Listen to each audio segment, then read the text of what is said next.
আসসালামু আলাইকুম। আজকে আমি আপনাদেরকে স্পেশাল কিছু রান্না করে দেখাবো, খুবই সহজ পদ্ধতিতে। প্রথমে আমি কাঁচামরিচ, রসুন এবং পেঁয়াজ ভেজে নিয়েছি।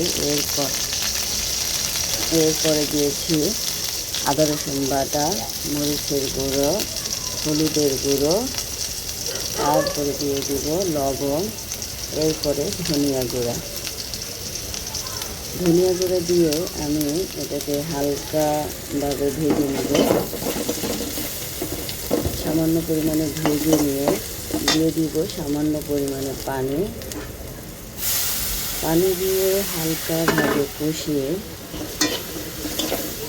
হালকা কষানোর পরে দিয়ে দিব আলু, দিয়ে দিব টমেটো দিয়েছি আমি খুব সামান্য পরিমাণে। এরপরে এটাকে হালকাভাবে নেড়ে চেড়ে আধা সিদ্ধ করে নেব। তারপর দিয়ে দিব সেই স্পেশাল জিনিস, যেটার নাম হচ্ছে ডুমুরের ফুল। এতে রয়েছে প্রচুর পরিমাণে ক্যালসিয়াম। ডুমুরের ফুল খেলে শরীরে প্রচুর পরিমাণে রক্ত হয়।